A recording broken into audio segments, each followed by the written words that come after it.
significantly drop. Like they either maybe didn't know how to set off their pass or just didn't do it. That was like in the 40% range. And then would go lower and then lower and lower and lower. And speaking of noise, that's something else we found out at the that CE at the ACC campus on Grove. So when it's a big facility, and this is not always, but there was a lot of reverberation, concrete walls, piping, and stuff like that. When they set off that pass, we couldn't hear it. It could be just a couple rooms over, but it would just kind of reverberate off each other and just be right there. But guess what we did hear? We heard a tool knocking on the wall, or a pipe, or even them shaking stuff. And for whatever reason, that sound would transmit a lot easier than that pass would. So that's something that you're going to have to remember in your training, and we'll keep talking about that over and over and over. That's why it's important to have a tool, right? That's why it's important to keep it in check. And I'll fully admit, when I do work, and I'm done, I'll do something, I might put the tool down and pick up something else and move it, and I'll lose my dang tool. My bad, that's stupid. And I've gotten in a good habit of not doing that anymore. I've been in long enough not to do it anymore. But when I first got in, just get out of my way, I gotta move this bed, I gotta do whatever. Completely lose my tool. And not that we were in a life and death situation, it was more I gotta hear from my officer for not being accountable for my stuff, and I gotta write a report, or I gotta call every station, or Centrals, who used to be notorious for taking everybody's tools, right? Does that make sense? But God forbid something happened. I was working in a house, a 2-story house, or whatever, like we talked about that captain who unfortunately passed away in that rubble pile in Houston. You know, maybe that tool is going to make all the difference in the world, okay? So you got to have that tool, all right? Yes, sir. Going back to it, flashlight, all that stuff. Accountability for yourself and your equipment, okay? And I know firefighter Lamb went over your SCBA a lot yesterday. That is so important. And you guys and gals, I know you're trying to compete and do things, and it's fun, and we got a time and stuff like that. But that was telling to me yesterday too. You still need a lot of work on that SCBA. For you not to understand where those alligator clips and those buckles are at, that's unacceptable, okay? Because that class was one of the first classes you had, right? The fire portion, all right? It is the most important tool we have, bar none. And if you don't understand that, then you may not want to do this job. Or if you're not interested or you think it's boring, okay? So get to know that SCBA. Practice at your station. If people are making fun of you, which I don't think they will anymore because this stuff is so important, all right? Get there and do it on your own. Close your eyes. Darken yourself out, okay?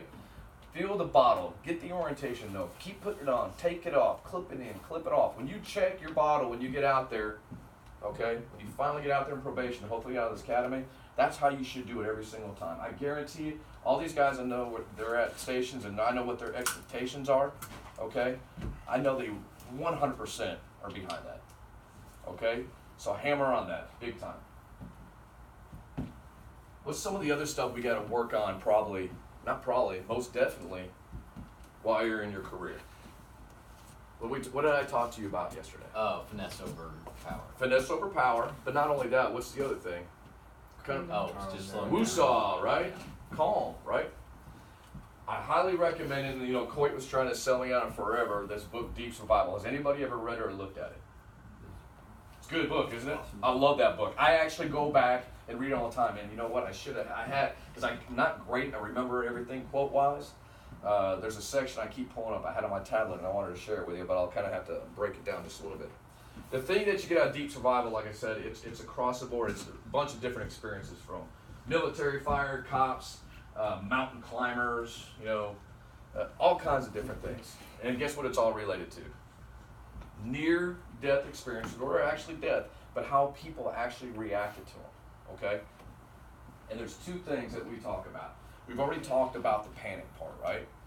Does everybody panic? Yes. And some portion in it, right? We do, all right? We're kind of joking around. You find out, you get your girlfriend's pregnant, right? Oh my God, I go ahead and I go, oh man, I got to go to this station now because I promoted to station 33. Oh my God, panic, Station 33, so none of these guys want to go there, so they understand what I'm talking about. I think I made fun of it yesterday. Did you? Uh-huh. So there's always the butt of the joke, but everybody panics, all right? So what are you going to do, though? What are you Control. Deal with it. You're going to learn how to control it. First, you're going to do what? You need to recognize, whoa, what am I doing? Just kind of like we talked about yesterday. I'm pulling ceiling, whatever, right? God dang, that person's breathing heavy. Holy cow, that's me. What am I breathing heavy for? It's simply pulling ceiling. Recognize, all right? And then you want to suppress, okay? Because what does panic do? I know we've talked about it. Help me out here. Speak up. It's your heart rate. Makes it worse. You burn through ball vessels. all right. What do you ever hear like things like blind rage and stuff like those kind of terminology and stuff? What does that mean to you? Uncontrolled. Just uncontrolled. You're just not thinking, right? And just like that animal gets his paw caught in, we talked about it in the trap, right? Animal instinct. All it's doing is gnawing off the paw. Do you want to go, oh my God, I got rubble on me, right? I have my pig or my axe. You know what I'm gonna do? Just get out of it. You know, what is that movie? That guy. 147 hours. Yeah, 147 hours. There's a lot of hours, right? Same thing. Now that guy had to do that. He had a boulder on him, okay? But do you understand where I'm getting at? Yes. All right, it's that thinking. There's a part in the book, and you might remember it. It's an Army Ranger, and all it was saying is that he was great. He trained. He knew how to get out of, near-death things. Right? That's what the military does. So he goes on a whitewater trip. Do you remember this part of it? He's so confident in his ability to. All right, this is something that you have to look at. So confident in his ability to survive things, and he's not really scared of anything because he's gone through hell, okay? Guess what he doesn't do, though? He doesn't call for help, okay? And guess what happens to the poor guy? Unfortunately, everything he's gone through, deployments, all the bad stuff that he went through, he passes away on something so simple, right? On a whitewater trip. Gets sucked under, pulled under, when somebody could have said, he just called out for help. Could have hailed. Maybe someone could have thrown a rope back. Got him with, helped them out. All right? So don't get overconfident in your ability just because you train all the time. And I know guys like that in this department too. And they're excellent firefighters. And not that they would ever do anything to get anybody hurt, anybody else. I worry about them. But what that also does is that they're also not taken into consideration because we do care about them. What is that going to do for us? We're going to do whatever we can, right, to help them out because that's what we do. All right? We're all brothers and sisters. You can be at Station 33, and I don't really want to work there, but you know what? You're still my firefighter brethren. I'm going to do whatever I can to do to make sure you don't get hurt or die. Am I wrong, guys? It is what it is. Okay? So you can train all you want, all right, and be really, really good at it, okay? But if you still, we're going back to that, if you still don't have the wherewithal to actually call for help, you're not only making it horrendous for yourself, you're going to make it harder on your crew. Okay? So remember that portion as well. And guys, please jump in if you hear anything different. So like we talked about, we've kind of covered a lot of stuff already. I apologize. We are already familiar with what we need to do, call Mayday, kind of beat that into it, right? We understand doing a size up, right? And size up is not only going, okay, it's a one-story house, a two-story house, whatever territory you work in, all right? 35 is mostly industrial. If you're there at that station, know what kind of buildings you got, all right? Tilt wall construction, HVAC systems, things like that. If you work in 18's territory like I do, which has a little bit of everything, but a lot of ranch homes, things like that, right? You understand the construction. I might not know every single home, but I have an idea of how they're set up, all right? Size up. Make sure you know what you're dealing with, all right? Reading smoke, and we'll talk about that, I believe, in the vent class. There's a bunch of things that we do now in fire dynamics and flow path, which I kind of nerd out myself. We'll bring that out to y'all, and I don't ever expect you guys to understand that right now.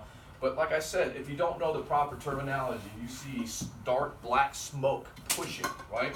What would that maybe tell you compared to light wispy smoke?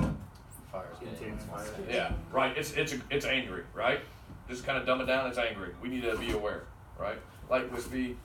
I need to be on, right? You need to have my head on a swivel, but I'm not quite as scared and worried about that stuff, right? Okay.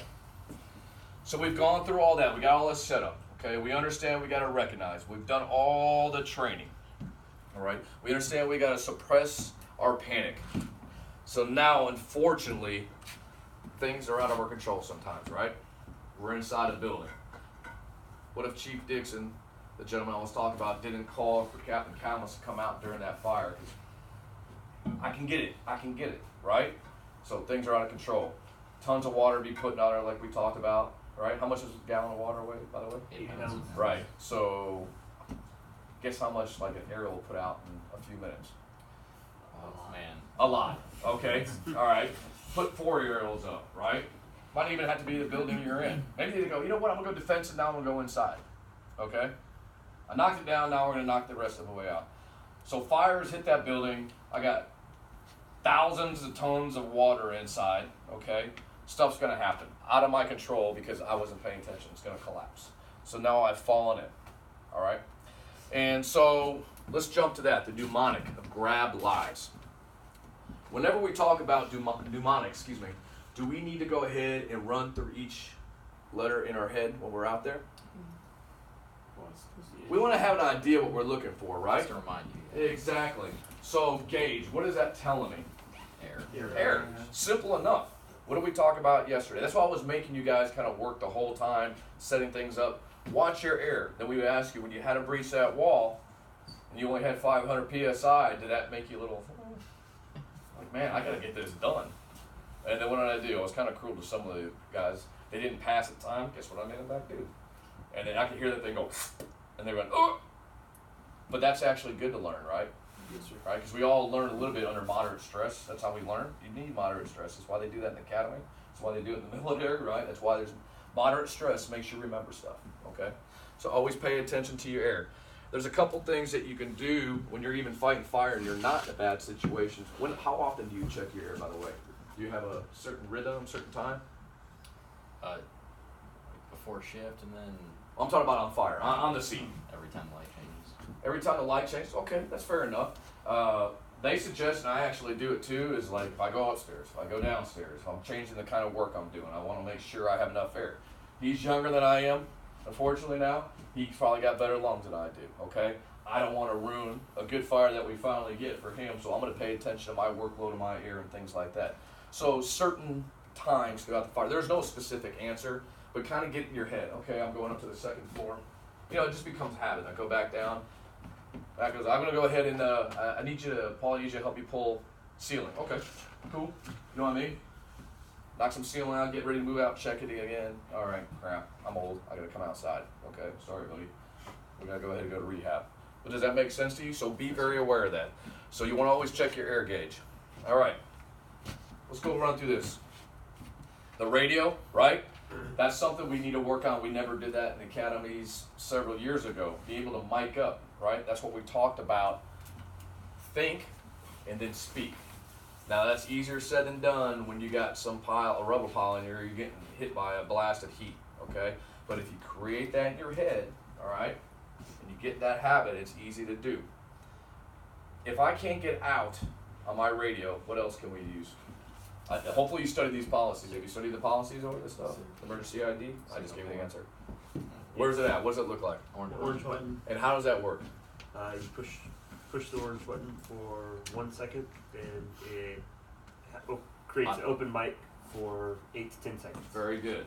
All right, so everything stops traffic-wise, right? Yes, sir. It gives us that brief beat. What does it do? What else does it do? It bumps us over a radio channel. There you go. All right. So there's always a little debate in our department as far as in China. Sir, go ahead. Where is the orange button? There's two, sir. Okay. There's one on top of the radio and then one little buttons. Very good. Well done. Good question. Thank you for asking that. So there's always a little debate about doing that. Like if we have a down firefighter, do we switch them off the initial fire attack channel that we had him on and try to adjust, he has to adjust his radio, or do we go ahead and have the whole operation switch to it? Me personally, and I don't know what you guys think, I'm thinking if you're in your worst part of your life, no matter what, I'm just going to probably keep you there on that radio channel. I don't want you to have to do a whole lot and fumble things and screw it up or go off it completely. I think we could probably simply go over to another channel and still commit to operations, right? But once again, that's a big communication thing for the IC and everybody else on the fire ground. You guys hanging in there? You look a little tired. You all right? Suck up? You all right, buddy? Yes, sir. All right. Drag. All right, okay. So, but anyway, collar mic, right? That's why it's just like the SCBA. I want to be able to mic up. I want to be able to talk, all right? Clear, concise stuff. If I can get out what? Once again, if I touch that mic, what do I want to get out? Name, unit, designation, what you're doing, where you are. Very good, very good. Excellent job. And we will practice that today. Activate pass. Are we good enough with activating our pass nowadays? All right. Are you good enough to be